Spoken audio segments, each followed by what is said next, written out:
podcast do A. Descomplica.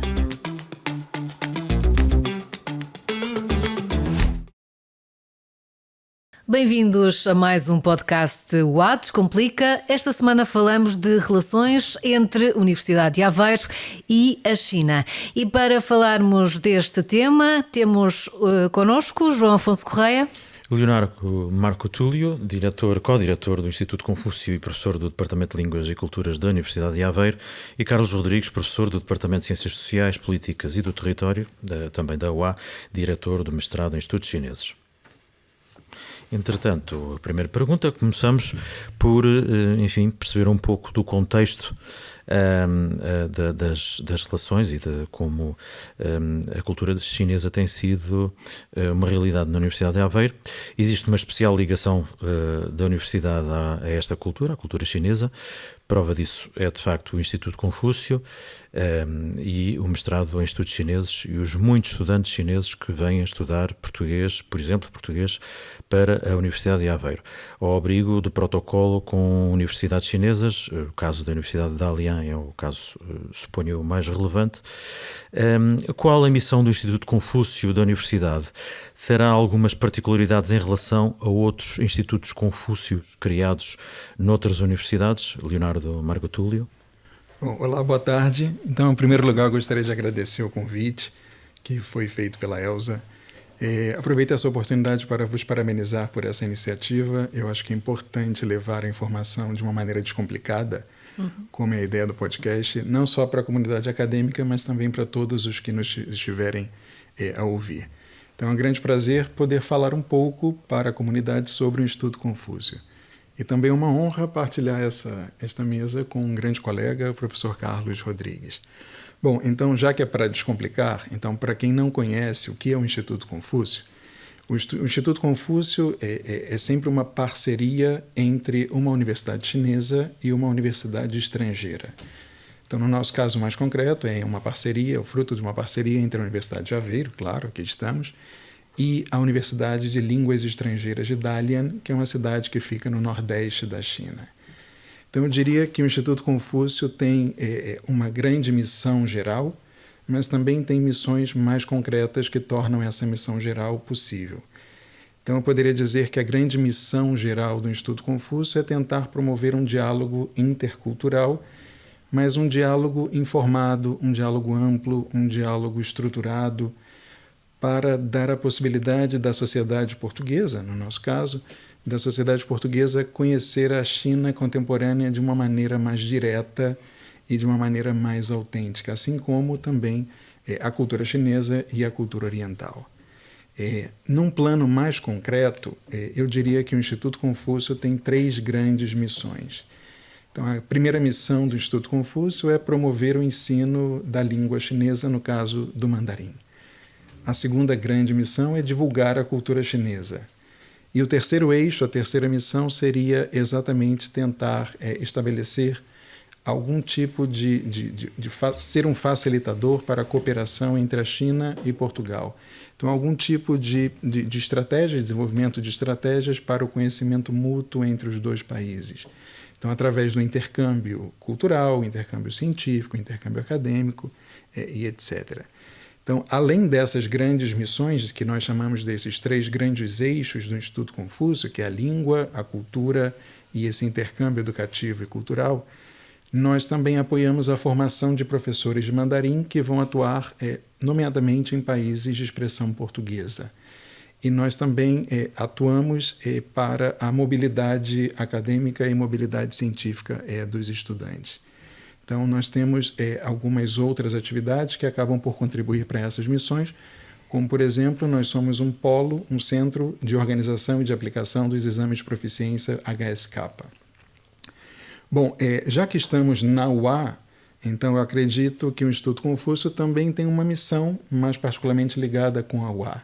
Ou seja, o Instituto Confúcio ele tem a responsabilidade de fazer a mediação entre a Universidade de Aveiro e a Universidade de Línguas Estrangeiras de Dalian, ou entre a Universidade de Aveiro e a China, de uma maneira geral. Então, fazemos uma mediação para a elaboração de protocolos, de parcerias, para a criação de novos cursos. E também há muito trabalho feito na China, ou seja, o Instituto Confúcio também dá a conhecer a própria Universidade de Aveiro, na Universidade de Línguas Estrangeiras de Dalian e na China. Não só a universidade, mas também, de uma maneira mais geral, da língua portuguesa e da cultura portuguesa.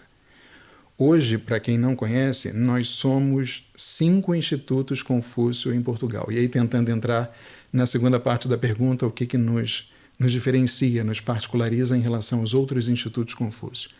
Bom, hoje em dia existem 5 institutos em Portugal. Cada um deles é fruto de uma parceria de uma universidade chinesa diferente. Então, do norte para o sul, temos o Instituto Confúcio da Universidade do Minho, Universidade do Porto, Universidade de Aveiro, Coimbra e Lisboa. E já temos notícias de que será inaugurado um próximo Instituto Confúcio nos Açores, então ficará na ilha de São Miguel.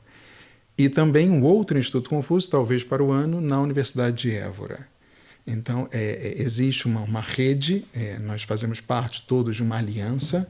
Então, é claro que existe uma comunicação direta com os outros institutos Confúcio, porque, ao fim e ao cabo, todos têm a grande missão de divulgar a língua e a cultura chinesa, não é?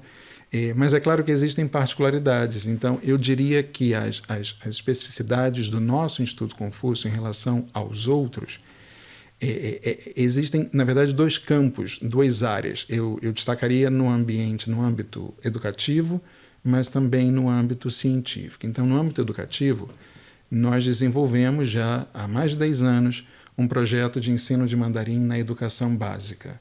Então, nós dinamizamos aulas de língua e cultura chinesas como disciplina obrigatória para o primeiro ciclo, terceiro e quarto anos, e como disciplina opcional para o segundo e o terceiro ciclos, então do quinto até o nono ano, em diversos municípios de Aveiro, né? Então, nós estamos agora nos municípios de São João da Madeira, Espinho e Estarreja.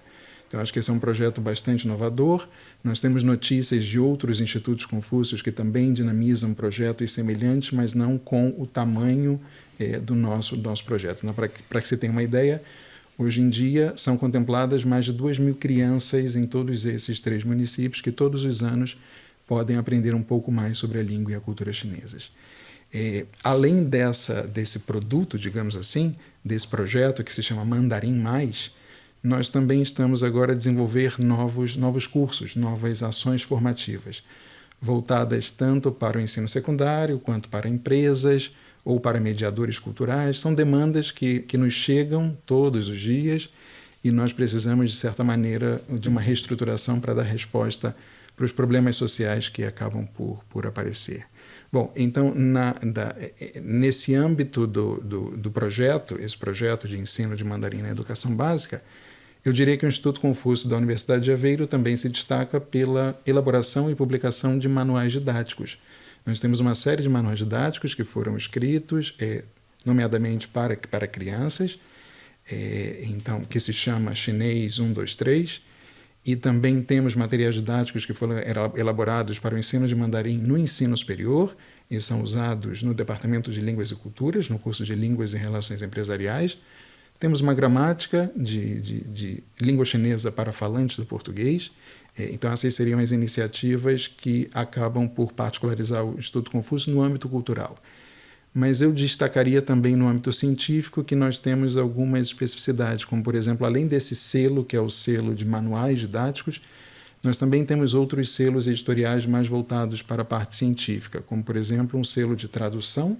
Então, traduzimos diversas obras, desde obras da literatura infanto-juvenil, como obras, por exemplo, recentemente publicamos uma obra sobre política chinesa, nesse rótulo Traduções, e também temos uma outra chancela editorial que é de estudos científicos em diversas áreas.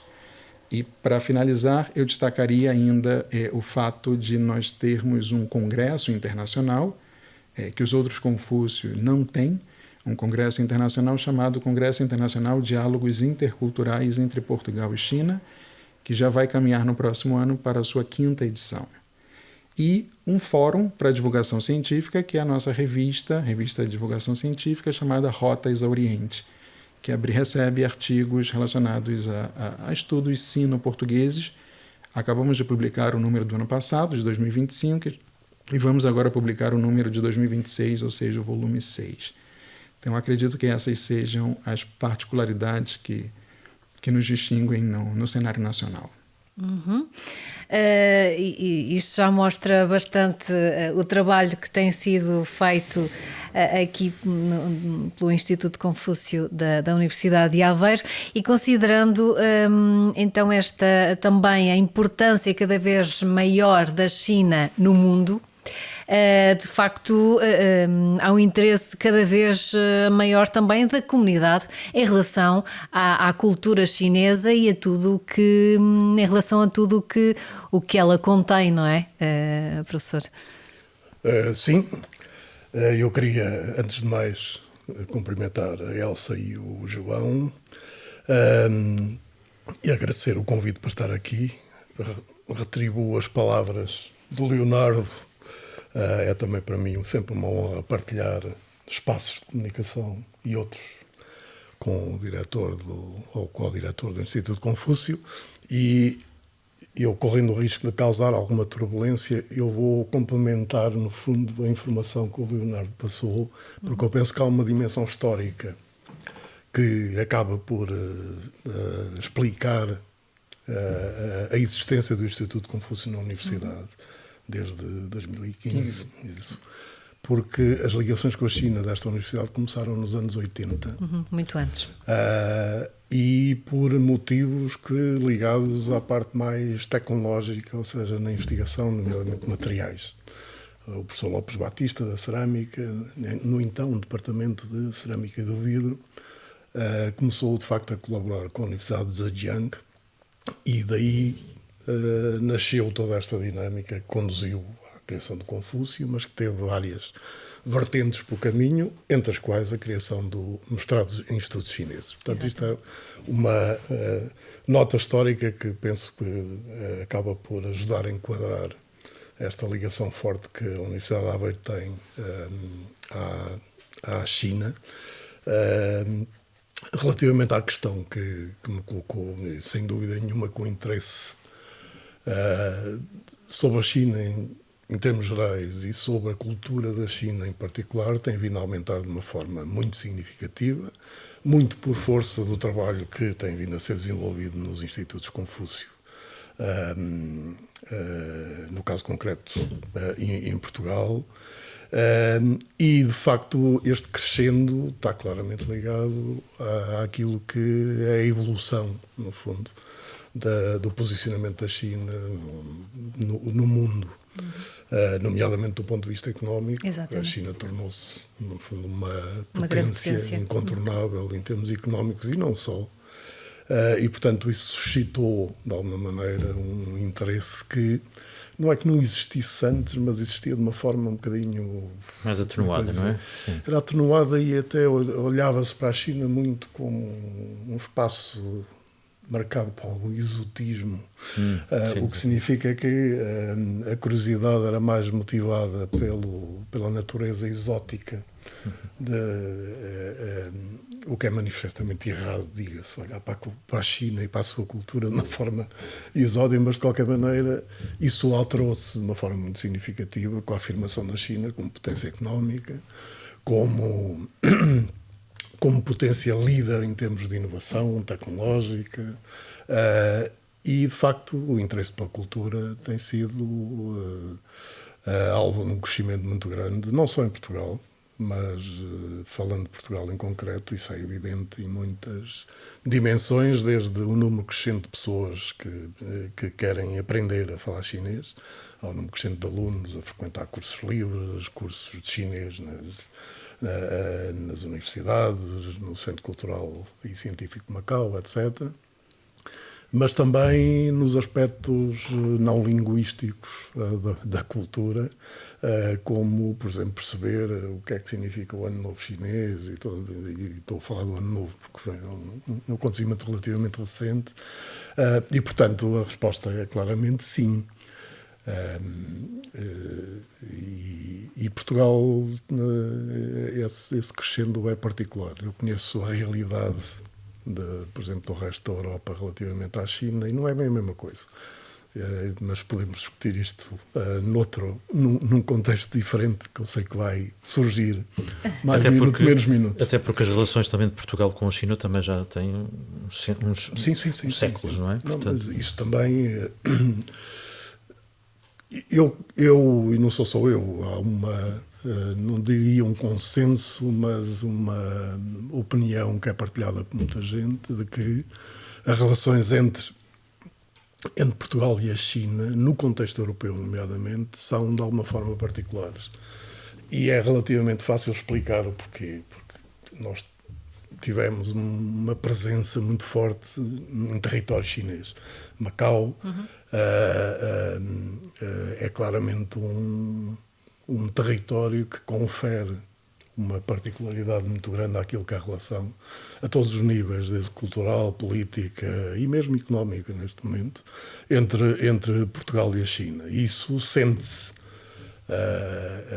Eu tenho trabalhado muito as relações entre a União Europeia, ou os Estados-membros da União Europeia e a China, e uma das coisas que para mim é evidente é que Portugal tem uma posição muito particular no meio disto tudo. Exatamente por causa desse passado e todo o simbolismo que está associado a esse passado histórico. E, portanto, Macau e o facto dos portugueses terem sido os primeiros a contactar com a civilização chinesa e a trazer coisas da China para o contexto europeu. Eu não resisto. O caso da porcelana é talvez o mais evidente, com todo o impacto que isso teve, por exemplo, na forma de nós fazermos porcelana. A pintura, o azul e branco, não surge aqui em Portugal por acaso, nem na Holanda, curiosamente.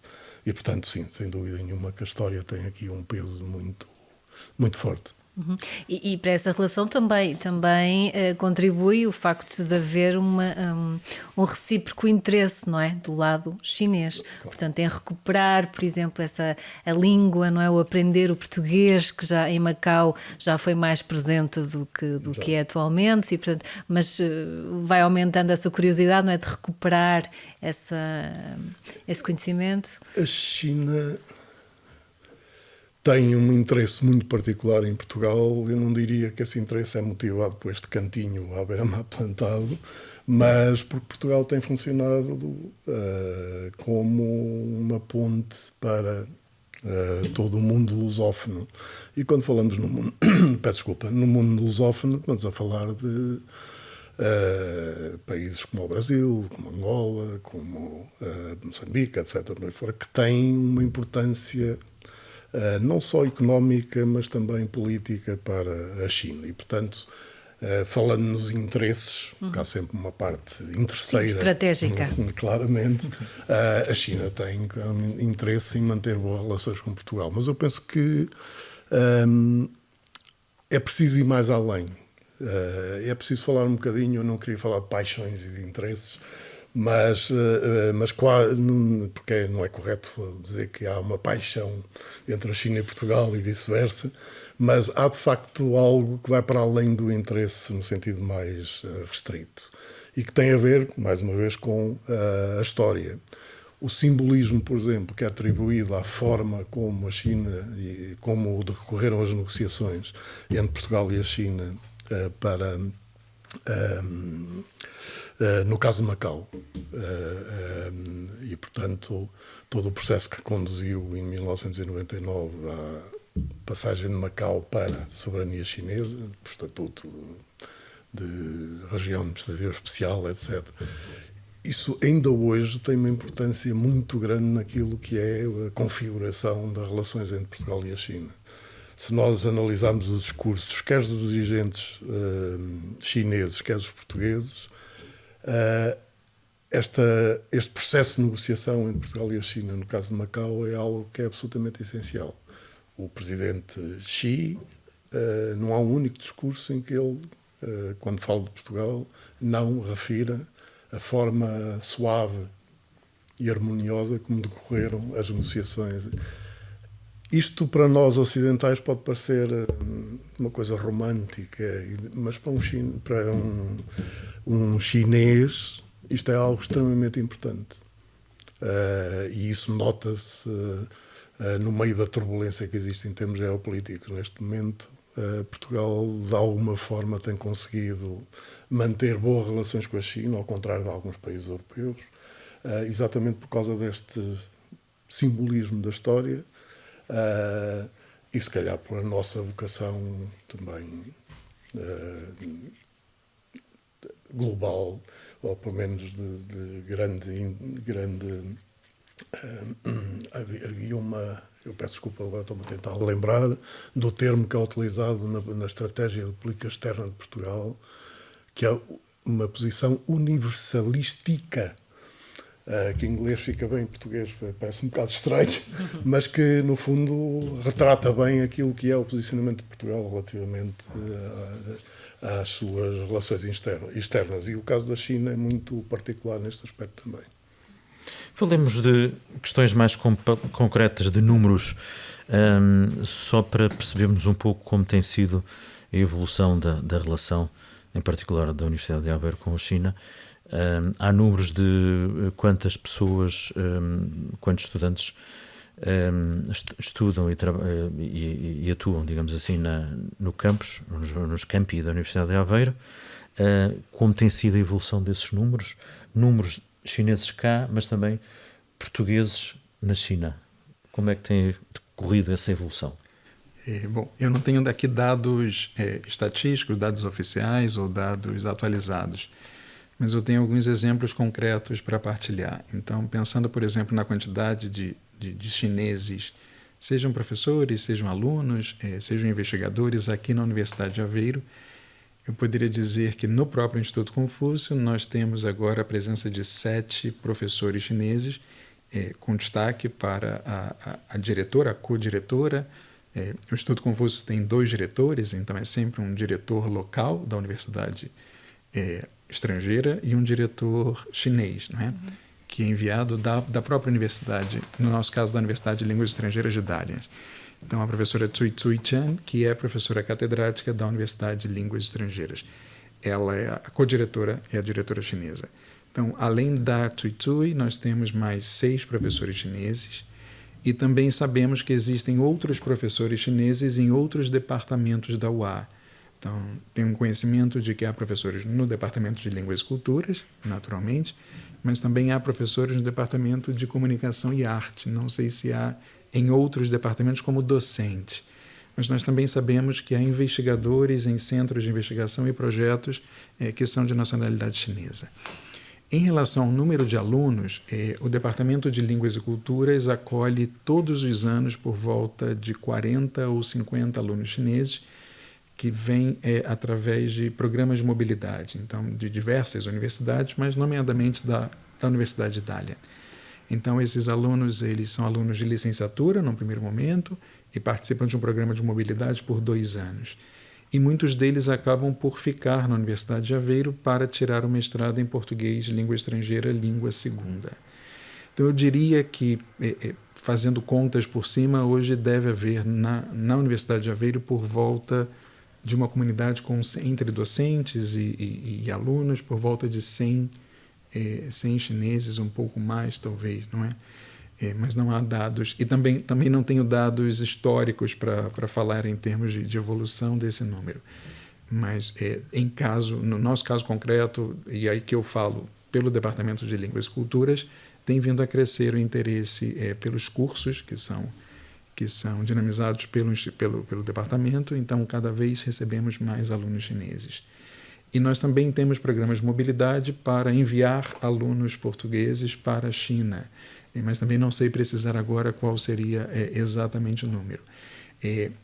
Haverá agora a criação de novos cursos entre a Universidade de Aveiro e a Universidade de Línguas Estrangeiras de Dalian, e esses cursos funcionam num sistema, ou seja, os alunos cursam parte das disciplinas aqui, parte das disciplinas na China, então certamente nós teremos mais alunos portugueses que vão participar desses programas na China. Mas eu acho que todo esse cenário, por menos preciso que seja, acaba por apontar que a Universidade de Aveiro tem sido um destino acadêmico muito procurado pelos alunos. E o que é que Agora, indo mais, não é aos prós e aos contras, mas aquilo que nos une e aquilo que nos separa. Claro que são duas culturas muito distintas uma da outra, não é? Que podem, de facto, admirar-se e apreciar-se, nomeadamente da nossa parte, em relação à cultura chinesa, isso é claro. Mas onde é que, o que é que podemos, em que é que nos podemos focar essencialmente? Que diferenças é que nos separam ou que parecenças é que nos unem, para além da história? Eu tendo a dizer que aquilo que mais nos separa é exatamente a cultura. Porque a própria definição de cultura em chinês é algo que diferencia a civilização chinesa, e estou a falar de uma civilização milenar, daquilo que é, vou utilizar o termo cultura ocidental de uma forma relativamente ligeira. E eu vou falar noutros aspectos que não a parte cultural, mas de qualquer maneira não resisto em falar desta dimensão cultural. E porquê? Porque se nós olharmos para a palavra chinesa para cultura, Wanhua, que são 2 caracteres basicamente, e o primeiro caractere tem um significado que é o de, eu estou se calhar a simplificar um bocadinho, mas o de compreender, ou seja, de ganhar conhecimento sobre algo, de harmonizar, o que significa de alguma forma de criar uma abordagem consensual às coisas. E o segundo caractere, o Hua, é transformar. E basicamente esta caracterização do significado dos 2 caracteres acaba por nos dar uma ideia do que é a cultura para um chinês, ou para a sociedade chinesa, para facilitar. É basicamente um instrumento, isto eu não estou a falar de tempo recente, estou a falar de facto de algo que tem milénios, é um instrumento de organização da sociedade. Ou seja, através da educação, através da ciência, ganha-se conhecimento sobre as coisas e harmoniza-se o funcionamento da sociedade. E, por outro lado, isto contribui para a transformação virtuosa, utilizando conceitos muito orientais, da sociedade. E isto esteve sempre presente, mesmo nos momentos mais conturbados da história chinesa, e estou a pensar na chamada Revolução Cultural nos anos 60 na China, em que, apesar de toda a turbulência que ocorreu, este simbolismo da cultura manteve-se, não é o simbolismo, peço desculpa, o significado e este caráter instrumental quase que a cultura tem, manteve-se ao longo desse tempo, sempre de ganhar conhecimento sobre as coisas e transformar a sociedade. Isto não teríamos tempo para estar a aprofundar esta questão. E, portanto, eu diria que a diferença essencial, que nós temos uma matriz cultural muito alinhada com aquilo que é, mesmo historicamente, com o Ocidente, vamos chamar-lhe assim. Portanto, eu diria que esta é de facto a grande diferença em termos culturais. A nossa visão do mundo é diferente. É claro que depois há diferenças mais prosaicas. O sistema político é diferente, a forma de organizar a economia, como consequência, é diferente também, a forma de abordar o mundo e os problemas do mundo é diferente, mas isto tem uma raiz cultural também, como é lógico. E, portanto, essas para mim são ou serão as grandes diferenças. Cultura, a maior de todas, e depois algo que se relaciona com a cultura e que tem a ver com, basicamente, mais a política e a organização social, económica, etc. Aquilo que nos aproxima é difícil ir para além da história. É claro que temos todo a dinâmica de investimento chinês a partir de 2011, mais coisa menos coisa, criou uma relação muito particular entre Portugal e a China a nível económico.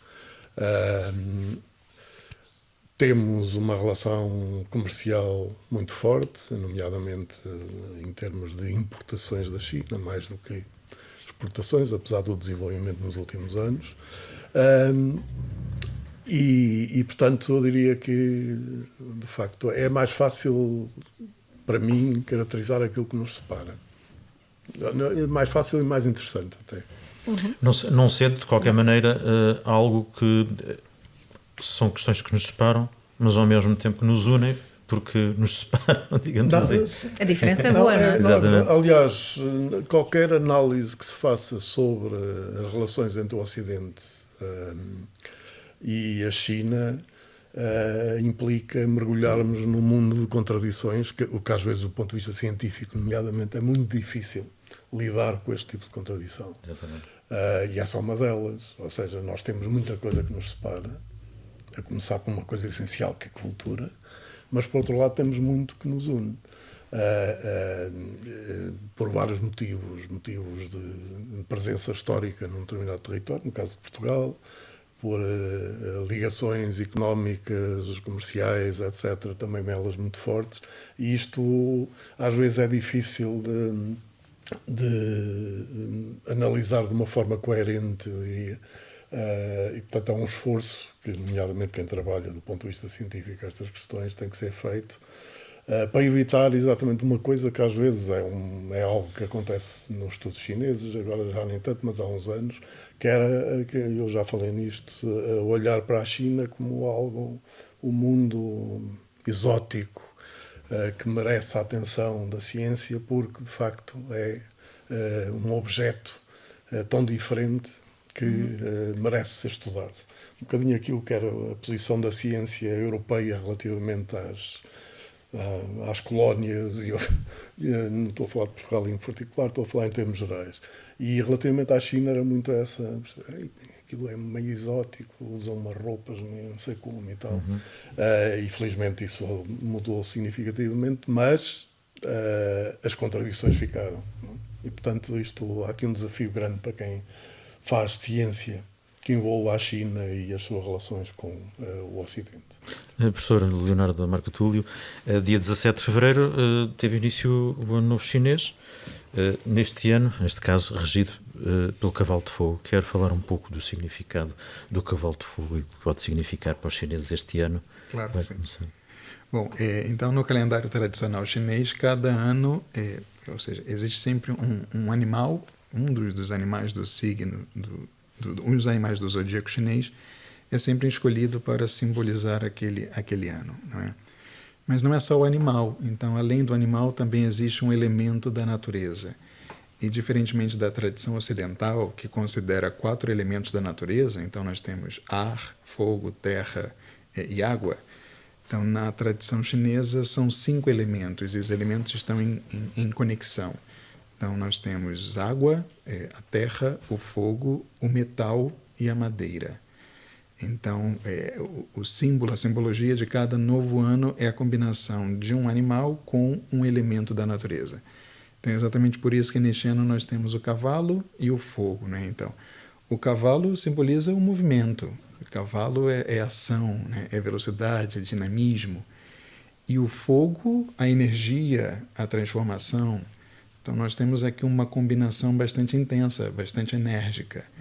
Então, eu diria que nós podemos esperar de um ano do cavalo de fogo um ano de mudanças, um ano de transformações, em que nada ficará da forma como era antes. É um ano de tomada de decisões bastante rápidas, mas nem tanto. É preciso ter cuidado e sabedoria, porque o fogo, às vezes, pode parecer um pouco imprevisível e incontrolável. Mas eu diria que é um grande ano para grandes mudanças acontecerem. Nada vai ficar de pé. Não sendo chineses, mas tendo uma relação tão próxima com a cultura chinesa, também partilham destas celebrações, sempre do novo ano chinês. Sim. De uma forma diferente dos chineses, propriamente ditos, vamos dizer assim. Mas também tem em consideração estas indicações. Muito rapidamente, a minha resposta positiva tem a ver essencialmente com o facto de haver não só eventos, mas também atitudes de cidadãos chineses que têm alguma relação connosco, que nos fazem lembrar que está a ocorrer uma festividade, neste caso o Festival da Primavera e a passagem de ano, etc. Porque as tradições que são compartilhadas por cidadãos chineses nesta altura do ano tendem a ser, de alguma forma, transpostas para relações relativamente próximas. Eu estou a pensar nas relações entre, por exemplo, estudantes de doutoramento e supervisores desses estudantes. É inevitável que, de uma forma ou de outra, esta data seja assinalada, nem que seja com... Isto, do ponto de vista ético, pode parecer um bocado estranho, mas uma prendinha que pode ser um saco de cogumelos para cozinhar. Mas eu diria norma que, por exemplo, um estudante chinês assinale a entrada num novo ano dessa forma. E, portanto, mesmo que nós quiséssemos ficar à parte, que não queremos, como é lógico, mas mesmo que quiséssemos, seria muito difícil seria muito difícil que datas como esta tivessem passado despercebidas. Sim, e de uma forma geral já todos os ocidentais, ou particularmente os portugueses, já valorizam muito e dão atenção a cada novo ano chinês. Enfim, ponto final neste podcast UA Descomplica, desta vez dedicado às relações entre Portugal e a Universidade de Aveiro e a China. Agradecemos aos professores Leonardo Marco Túlio e Carlos Rodrigues. Até à próxima. Muito obrigada. Muito obrigado. Podcast UA Descomplica.